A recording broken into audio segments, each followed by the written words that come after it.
अंगाउबा अइगी तौसे उरगा नोक्लिबरे नंगदे सिंथरिबा अइगी मित्लुगी पिरांगसिना कुखल्लबरे नंगी आराम खौरांगबा नंगबु कौदुना कपलिबा मियामसिगी नाहे खोंजेलसिना ओइरबरे नंगी नाउसुमिसै करिगिनो नंगना निंगाइदना तुमदुना लैरिबा से हौगलो तुमदुना लैरनो नुंगसिबा नंगी मिनोक्तो अमुक्तदि नोक्लोबा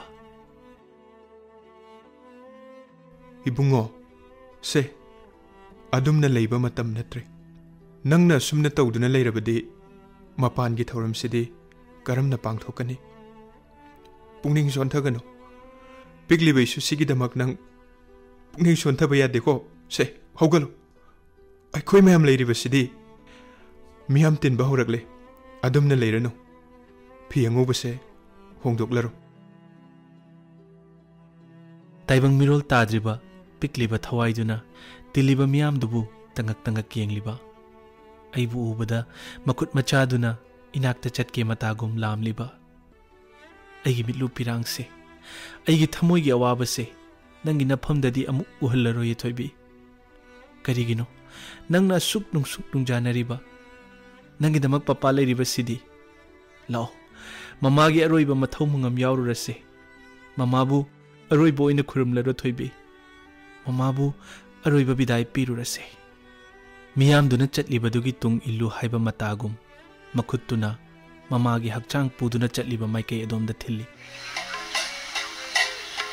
येरिबा पुंग झानगी मखोंदुदा पिकलिबा मखुत मचा अनीदुना लैदुना जगोई सारी ममाना तंबिखिबा ताधिंग ताधिंग अइगी मिट्लुदा हुरकपा पिरांगी इहौदो करमनदि खामलुगनी पिकलिबा मागी मतौदुबु उरगा कनानो कपलोइदबा अइ खांगबा ngamdana कपखि पप्पा नंगी नमांगदा कपलरोय खनख्रबनी अदुबु ngashidi पप्पा खांगदुना लैबा ngamdre थोइबी पप्पा नंगी ममाबु खाम ngamdre एखोइबु थादोक्तुना चटख्रे थोइबी ममा से पप्पाबु नुंगसिद्र माले एखोइबु थादोक्तुना चटख्रे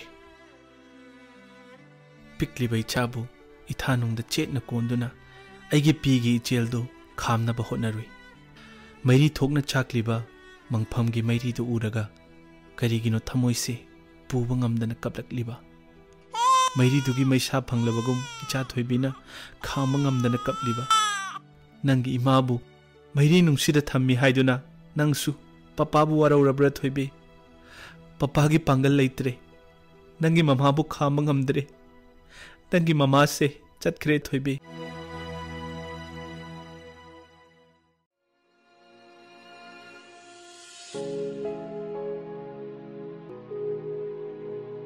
चाकलंबा मैरीदुसु तपथरकले तिलंबा मियामदुसु तपना तपना काइनबा हौरकले मंगफम थक्तुदगी कारकलिबा अंगौबा मैखुदुना करिगिनो थमोइसिबु पुबा यादना वाहल्लिबा अइ अंगौबगुम इथन्नता पिकलबा मैरीसिंग अदुदा मितकुप्तुना येंगले इशा पुंबा चोकथबा फौरकपगुम अइ लेपा फावबा ngamsilakte अइगी मितमांगदा अमंबना कुपसिलखि अइना वाखल तारकपदा अइगी कादा लेरमी इमानबसिंगदुना अइगी नाक्ता इकोय कोयना फमलम्मी अइ फुक हौगले अइ अंगावबगुम टेरेस्ता चेनखली माइकैदुदा मितकुप्तना येंगी मुशी मुशी ngalliba apikpa maingaldu nattana karisu udre nungsiba magi saktamsu mami shamkhre inaktagi lapna chatkhre nangna nungsiba su tambikhi hingbagi masak su takpikhi nungsiba ichagi nungsiba masak su khanghallamkhi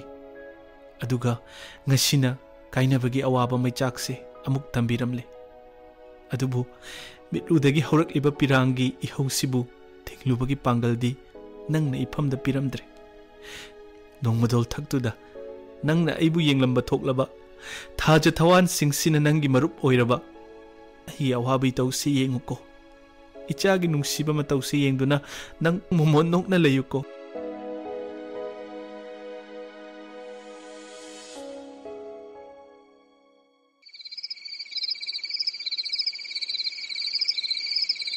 michik mirau khol tadraba chiklaba ahingi matam sida karigino aigi mit ani sina amukta su usillo haiba yadriba isi sina tumliba pikliba नुंसीब इचागी मतौसे उरगा थमोइसिना करिगिनो हाइफम खंगदना खोइरांगलिबा पपागी थोइबी नंगना ताइबंग मिरोल तारकलबा कान अइगी इमा PU हाइना हाइरकपा मिकुपतुदा पपाना नंगी नफमदा पीगदबा पाउखुमदुगिदमक पपा यामना Y पपासु ममाबु कन्ननबा लेजबा पुथोक्तुन होनबने अदुबु पपा माइ थीरे थोइबी पपा नंगी ममाबु कन्बा ngamखिदरे नंग पपाबु वारोगनुको Thoibi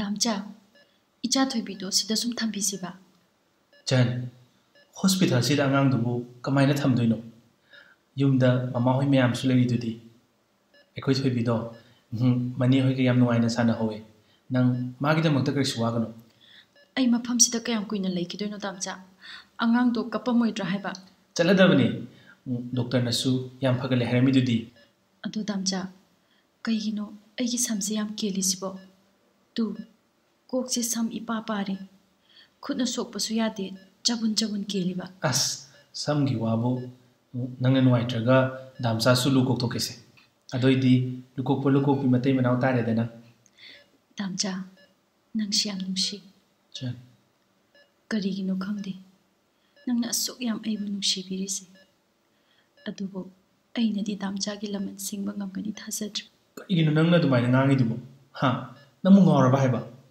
karigi lamanno aise nangi kanano ha nang adumaina wakal pikthagono haiba natra aise yam laibak faiko nangi nungshibase aigi oizaba phangliba aise nahan muki mapokta shoidana afaba thabak mayam tawramgani ko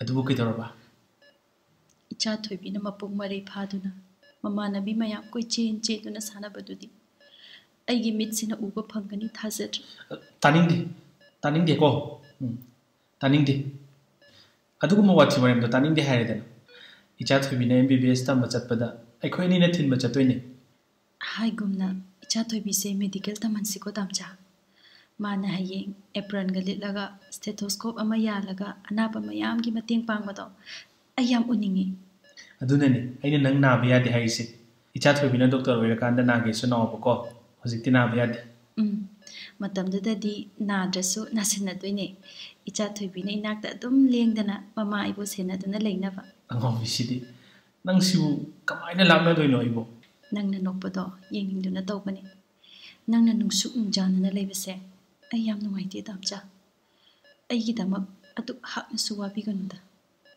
aidi mapok phattabagine aina maram oiraga nangbusu wahalle aise yum palamdradi nangna ngasi warise waramoy ko damcha nungsibe chagi masaksi su ubo phanglamlo aduga mana ai wade ai karisu wade nangbu mafam khuding puduna chatkani nang sumaina sum leibi yaroi damcha ai bu kadai kadai tana buki ke hairino india gi karamba afawba hospital walam kini damcha na ibu puki daba ai kari da su chatningre damcha nangi na thanung da lotuna leizaragi mina makhoi mate manau se lam yam koi malle na ngang na basu yawrbani ko ikai zadrana taningdi wathingangan nangna hek angthorak pasima ho aduneba adumaina momo nokpado aina ni ngausarise ado namai gado imak maksile aigi heroni haibada paktri jeni dabta facial toktholusu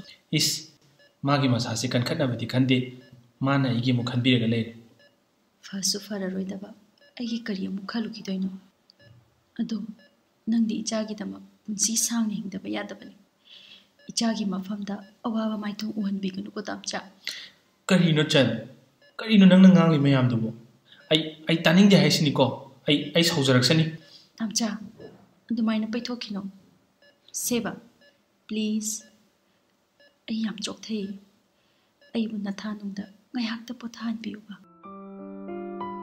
फाथबगम हौद्रबा थमोइकी हुलदुना नुंसीबा माबु इथानुंदा चेतना कोनसलुरी मिलुदगी सिंथरगलिबा पिरांगी हौद लोटसिनबा कया होनखी damcha ai kainomta haige nang shawakanu ko करिनो हायो ꯍꯌꯦꯡ ꯏꯆꯥ ꯊꯣꯏꯕꯤꯅ ꯏꯃꯥꯒꯤ ꯃꯁꯛ ꯇꯥꯛꯎ, ꯏꯃꯥꯒꯤ photo ꯌꯦꯡꯒꯦ ꯍꯥꯏꯔꯛꯂꯗꯤ ꯑꯩꯈꯣꯏ ꯑꯅꯤꯒꯤ ꯂꯨꯍꯣꯡꯕꯒꯤ ꯃꯉꯥꯅꯤ ꯆꯥꯛꯀꯧꯕ ꯅꯨꯃꯤꯠꯀꯤ ꯑꯩꯈꯣꯏ ꯑꯅꯤ ꯀꯥꯞꯄ ꯐꯣꯇꯣꯗꯣ ꯑꯣꯏꯅ ꯌꯦꯡꯍꯜꯂꯨꯀꯣ. ꯍꯧꯖꯤꯛꯀꯤ ꯐꯣꯇꯣꯁꯤꯡꯁꯤꯗꯤ ꯂꯣꯏꯅ ꯃꯥꯡꯍꯟꯕꯤꯈꯣꯀꯣ. ꯀꯔꯤꯅꯣ ꯆꯟ ꯅꯪꯅ ꯉꯥꯡꯂꯤꯕꯗꯨꯕꯣ? ꯑꯁꯦꯡꯕꯅꯤ ꯗꯥꯝꯆꯥ, ꯑꯩꯒꯤ ꯍꯧꯖꯤꯛ ꯑꯣꯏꯔꯤꯕ ꯁꯛꯇꯝꯁꯦ ꯏꯆꯥꯅ ꯌꯦꯡꯕꯗ ꯅꯨꯡꯉꯥꯏꯔꯣꯏꯌꯦ. ꯗꯥꯝꯆꯥ, ꯑꯩꯒꯤ ꯀꯣꯛꯀꯤ ꯁꯝꯁꯤꯕꯨ ꯑꯃꯨꯛ ꯍꯧꯒꯠꯂꯛꯈꯤꯗ꯭ꯔꯣ? ꯃꯤꯒꯤ ꯃꯃꯥꯡꯗ ꯊꯣꯛꯄ ꯏꯀꯥꯏꯌꯦ. ꯃꯤꯅ ꯑꯩꯕꯨ ꯅꯣꯛꯅꯒꯅꯤ. ꯆꯟ, ꯀꯩꯗꯧꯔꯒꯦ ꯗꯥꯝꯆꯥ? ꯅꯪ ꯀꯞꯄꯕ꯭ꯔꯣ? ꯁꯦ, ꯑꯗꯨꯃꯥꯏꯅ ꯇꯧꯅꯨ. ꯅꯨꯄꯥꯅꯕꯨ ꯀꯞꯄ ꯍꯧꯅꯕ꯭ꯔꯣ? ꯅꯪ ꯊꯧꯅꯥ ꯍꯟꯕ ꯌꯥꯗꯦ. ꯑꯩꯒꯤꯗꯃꯛ, ꯏꯆꯥ ꯊꯣꯏꯒꯤꯗꯃꯛ. ꯑꯩ ꯍꯌꯦꯡꯃꯛ ꯂꯨ ꯀꯣꯛꯊꯣꯛꯀꯅꯤ. ꯅꯪꯅ ꯑꯗꯨꯃꯥꯏꯅ ꯍꯥꯏꯔꯗꯤ ꯑꯩ ꯍꯌꯦꯡꯃꯛ ꯂꯨ ꯀꯣꯛꯊꯣꯛꯀꯅꯤ ꯍꯥꯏꯁꯤꯅꯤ. ꯆꯣꯍꯦ, ꯇꯥꯅꯤꯡꯗꯦ. ꯅꯪꯗꯤ ꯅꯁꯝ ꯌꯥꯎꯗ꯭ꯔꯗꯤ ꯕꯦꯠ ꯅꯨꯄꯥ ꯌꯥꯝ ꯃꯥꯜꯂꯦ. ꯑꯩ ꯀꯤꯖꯩꯀꯣ. ꯅꯪꯀꯣ. ꯗꯥꯝꯆꯥ, ꯑꯩꯅ ꯅꯥꯕ ꯐꯔꯒ ꯁꯝꯁꯦ ꯍꯧꯒꯠꯂꯛꯇ꯭ꯔꯗꯤ ꯖꯦꯅꯤꯗꯒꯤ ꯁꯝ ꯑꯃ ꯂꯩꯕꯤꯌꯨꯀꯣ. ꯁꯥꯏ ꯀꯛꯄꯤꯗꯣ, ꯑꯗꯨ ꯌꯥꯝ ꯄꯥꯝꯃꯦꯕ. ꯑꯗꯨ ꯍꯥꯞꯄꯗꯤ ꯑꯩꯁꯦ ꯃꯣꯏꯔꯥꯡꯊꯣꯏꯕꯤ ꯃꯥꯟꯗꯧ ꯃꯥꯜꯂꯤ. ꯑꯉꯥꯎꯕꯤꯁꯤꯗꯤ.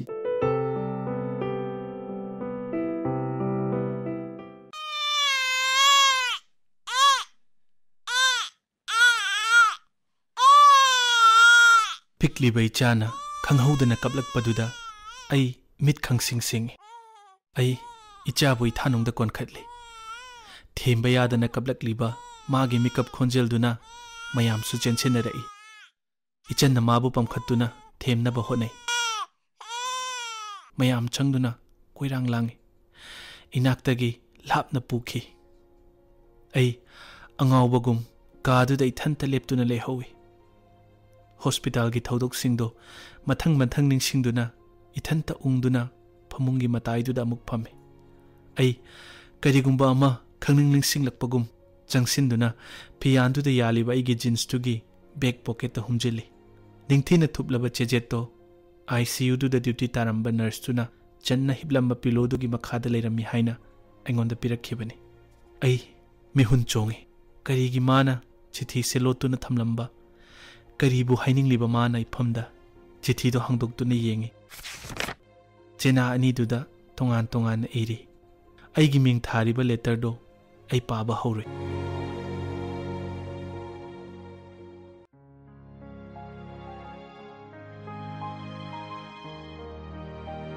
ꯗꯥꯝꯆꯥ, ꯑꯩꯁꯤꯕꯨ ꯂꯥꯏꯕꯛ ꯐꯕꯤꯅꯤ ꯍꯥꯏꯒꯗ꯭ꯔꯥ ꯅꯠꯇ꯭ꯔꯒ ꯂꯥꯏꯕꯛ ꯊꯤꯕꯤꯅꯤ ꯍꯥꯏꯒꯗ꯭ꯔꯥ? ꯑꯩ ꯏꯊꯟꯇ ꯇꯣꯏꯅ ꯍꯪꯖꯕ ꯋꯥꯍꯪꯅꯤ. ꯑꯗꯨꯕꯨ ꯄꯥꯎꯈꯨꯝꯗꯤ ꯑꯩ ꯈꯟꯐꯝ ꯈꯪꯗꯦ. ꯅꯪꯕꯨ ꯏꯁꯣꯔꯅ ꯑꯩꯒꯤ ꯑꯣꯏꯅ ꯁꯦꯝꯕꯤꯔꯝꯕ ꯑꯩꯃꯨꯛ ꯂꯥꯏꯕꯛ ꯐꯕ ꯇꯥꯏꯕꯪꯁꯤꯗ ꯀꯅꯥꯁꯨ ꯂꯩꯔꯝꯂꯣꯏ. ꯑꯗꯨꯒ ꯑꯃꯔꯣꯝꯗꯅ ꯅꯨꯡꯁꯤꯕ ꯅꯪꯒꯤ ꯅꯨꯡꯁꯤꯕꯅ ꯇꯧꯁꯦ, ꯅꯪꯒꯤ ꯅꯨꯡꯁꯤ ꯏꯔꯤꯛꯁꯦ ꯀꯨꯏꯅ ꯐꯪꯂꯨ ꯇꯝꯂꯝꯗ꯭ꯔꯕ ꯑꯩꯒꯤ ꯂꯥꯏꯕꯛꯁꯦ ꯑꯐꯕꯅꯤ ꯀꯔꯝꯅꯗꯤ ꯑꯃꯨꯛ ꯍꯥꯏꯔꯨꯅꯤ? ꯗꯥꯝꯆꯥ, ꯑꯩ ꯅꯅꯥꯛꯇ ꯂꯦꯡꯗꯅ ꯂꯩꯅꯤꯡꯉꯤ. ꯅꯪꯒꯤ ꯅꯨꯡꯁꯤꯕ ꯃꯤꯅꯣꯛꯇꯨꯗ ꯎꯅꯤꯡꯉꯤ. ꯅꯪꯒꯤ ꯅꯨꯡꯁꯤꯕ ꯈꯣꯟꯖꯦꯜꯗꯨ ꯇꯥꯔꯒ ꯑꯩꯒꯤ ꯑꯋꯥꯕ ꯄꯨꯝꯕ ꯀꯣꯛꯄꯒꯨꯝ ꯈꯜꯂꯤ.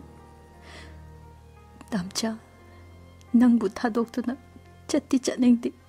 ꯑꯗꯨꯕꯨ ꯑꯩ ꯃꯇꯝ ꯀꯨꯏꯅ ꯅꯅꯥꯛꯇ ꯂꯩꯕ ꯐꯪꯒꯅꯤ ꯊꯥꯖꯗ꯭ꯔꯦ ꯗꯥꯝꯆꯥ.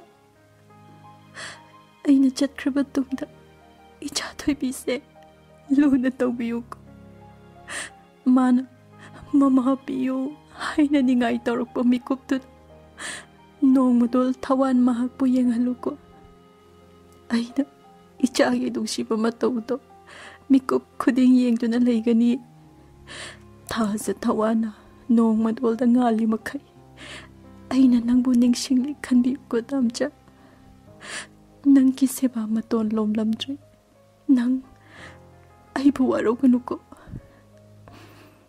ꯃꯊꯪꯒꯤ ꯃꯄꯣꯛ ꯂꯥꯡꯒꯣꯜ ꯑꯃꯗ ꯅꯪꯕꯨ ꯑꯩꯒꯤ ꯑꯣꯏꯅ ꯑꯃꯨꯛ ꯐꯪꯖꯕꯗꯨꯇꯅꯤ ꯑꯩꯅ ꯏꯁꯣꯔ ꯃꯥꯒꯤ ꯃꯐꯝꯗ ꯅꯤꯖꯕ. ꯗꯥꯝꯆꯥ, ꯅꯐꯝꯗ ꯍꯥꯏꯅꯤꯡꯕ ꯋꯥꯍꯩꯗꯤ ꯀꯌꯥꯅꯤ. ꯑꯗꯨꯕꯨ ꯀꯔꯤꯒꯤꯅꯣ ꯋꯥꯈꯜꯁꯤꯁꯨ ꯍꯛꯆꯥꯡꯁꯤꯁꯨ ꯄꯥꯡꯒꯜ ꯌꯥꯎꯔꯛꯇꯕꯒꯨꯝ ꯇꯧꯔꯤ. ꯑꯩꯒꯤ ꯑꯔꯣꯏꯕ ꯃꯇꯝ ꯍꯥꯏꯕꯗꯣ ꯂꯥꯛꯂ ꯃꯥꯜꯂꯦ ꯗꯥꯝꯆꯥ. Nang nungaina layuko. Chatkragada aigidamag henjinna wabiganuko. Pikliba ichasigidamag nang hinglagkoko. Laibag thiba aidi nungsiba ichagi kumaise uba phangdana chatlo tamkhra male. Ichase mama leite aiduna mabukning nungsihan bikanuko tamcha. Ai yam chatningdi kanasu leiramlodaba mafamduda ai chatpa kijay adamja. Adubo aigi pangkal leitre. Awabase ai kuina khangtuna leiba ngamgani thasatra. Aibu warobin ko tamcha. Love you a lot. Naki Jan.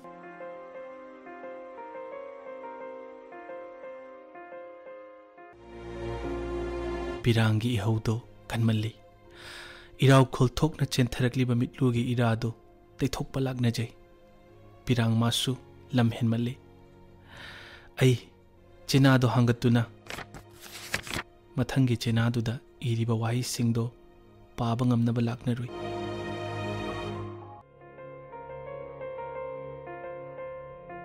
Imagi thoibi nungsiba ichagi kumaise kuina yengu haina tamlamdra male.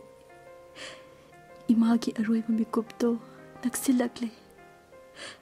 Imagi thoi mihoiba ikhoise ashibagi manai ngaktani hainai. Imasu ashiba haibaduna khulam toina kaurakle. Nangna ima haina kaubo khonjeldo taba phangdana ima taibang panse thadokduna chatningdi. Adubo taibang semba mapu mana aibu taibang pansida kaya ham kuina thapigani ai khangba ngamde. Imagi thoibi nangna yeng chawraga papagi seba ningtina tawko. Nangna namana ba mirak tilakpa matam soidana imabu tirakani. Matamduda nang papada imabu hangduna ningai tawganu ko thoi. Papa se yang wazarabani. Imana laibag TV oibana nakoy narakta kuina layu tamlamdri. Mama gi thoi nang mama bu warong nuko ichabu kuina sangna nauko luhaina tamlamdra mal. Atubu thoi nang na mama bu ningsinglakpa mikup khuding atiyada thokliba mutpa naidraba arangba thawandu bu yengo. Mama su nangbu atiya makoidudagi nangbu mikup khuding yenganiye. Imana ichabu kauba ngamloye thoi. Ichagi damak imana karisu khudol oina thamlamba ngamdri. Mamal yaudraba wahi kharasina imana nafamda piba mamal naidraba khudolni khaluko thoi. Ichagi nungsibana tause thamoida ashuma puduna chatlani. Ai shigani khanbada karisu kirude. Adubu nangbu thadokduna chatkani khalubada ai wadaba ngamdiye thoi. Ai ningba waidi kayane. Adubu thoi imama khatana ithabagi pangal leitre. Mitlu anidagi haurakliba pirangsina imagi miting samankre. Thoi nangbu mama leitaba macha ama oihali haiduna nang imabu waroganuko. Fare pumnamak laibak na tamlambani khantoklasi. Adubu thoi nangna matik chaba mi ama oiduna mirak tilakpa matamduda awa ana taraba kayagi mating panguko. Nang masak naiba doktor ama oidaba yadabaniko. Ima ichabu ngasi setlahan gatawriba cancer laina sibu maru phak nang muthatnaba nang kanna study tawko. Papa na haibada lam henba yate ko thoi. Mama love you a lot. We'll miss you dear thoi. Take care cha thoibi.